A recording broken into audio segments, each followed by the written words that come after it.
Aqui nós temos hoje um processo apurado pela Polícia Federal que diz que o ex-presidente da República, ele é responsável e conhecia todas as tentativas de rompimento do Estado democrático e de construção de um golpe. Um ex-presidente da República que, em determinado momento, quando nós estávamos aqui homenageando Rubens Paiva, e é preciso lembrar que o filme Ainda Estou Aqui levou em um pouco mais de uma semana mais de 1 milhão de pessoas, milhão de pessoas senhora presidente, para estar... Questão de ordem, senhora presidente.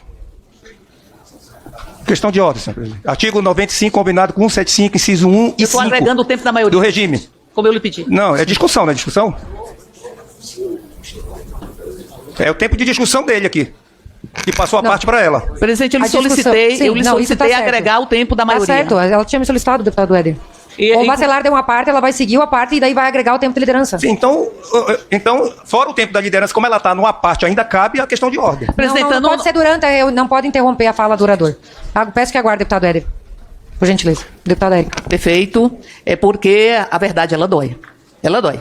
Para aqueles que estão acobertando uma tentativa de assassinato político, que nos lembra, deputado Patrus, que esta ausência de luto da própria ditadura, que se expressa com as novas formas, também se expressa com as velhas formas. É como se houvesse o retorno das fardas de um segmento das Forças Armadas. E eu digo um segmento, porque foram representantes destas forças, de duas delas, que impediram que nós tivéssemos um golpe aqui. Mas essas velhas fardas daqueles que torturaram, daqueles que mataram, inclusive, Rubens Paiva, que mataram Rubens Paiva e tantas outras pessoas no Brasil em função das suas próprias ideias, e assassinaram. Estas fardas estão sujas do sangue, o sangue de brasileiros e brasileiras que ousaram enfrentar as botas e baionetas literais para poder defender a própria democracia. E nós temos na rede social do neto de Rubens Paiva, Chico Paiva Avelino, que diz: em 2014, a Câmara fez uma tocante homenagem ao meu avô Rubens Paiva,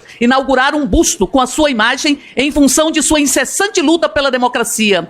Minha família foi em peso, emocionadas, minha mãe e minha tia fizeram lindos discursos e no meio de um deles fomos interrompidos por um pequeno grupo que veio se manifestar. Era Jair Bolsonaro, junto com alguns amigos, talvez fossem os filhos, na época eu não sabia quem era, que se deu ao trabalho de sair do seu gabinete e vir em nossa direção, gritando que Rubens Paiva teve o que mereceu. Comunista desgraçado, vagabundo era o que falavam, e ao passar por nós, deu uma cusparada no busto de Rubens Paiva. Nós estamos falando desta pessoa que tentou articular e que esteve conhecendo todas as tentativas de rompimento democrático, de acabar com o Estado democrático de direito, e nós estamos vendo a cada dia que passa uma profunda, como se esmeraram na crueldade a ser estabelecida contra o voto popular. E aqui esta comissão e aos adeptos, talvez os sabujos que entregam seus mandatos para serem pisoteados pelo arbítrio, se calam acerca disso e querem avançar sobre os direitos das mulheres. E os fascistas não podem fazer com que o povo esqueça que nós tivemos os quartéis sendo ocupados, à frente dos quartéis sendo ocupados por pessoas que pediam intervenção militar. E que havia, inclusive, o conhecimento por parte do então presidente da República, derrotado pelo povo brasileiro, que havia o conhecimento de uma minuta de decreto contra o resultado das eleições, contra o Estado Democrático de Direito. É organização de quadrilha, não tem nenhuma dúvida acerca disso. E vejam, o ex-presidente da República, hoje inelegível, Jair Bolsonaro, tinha um plano de fuga. Buscava articular o próprio golpe e na perspectiva ou na possibilidade do golpe fracassar, ele fugiria. Tinha um plano de fuga para deixar as outras pessoas responderem pelos atos organizados por ele mesmo. Ou alguém aqui se esquece do dia 7 de setembro, quando ele disse é tudo ou nada. Ou seja, estava ali construindo as condições para atacar o próprio Supremo Tribunal Federal e atacar os princípios básicos da própria democracia.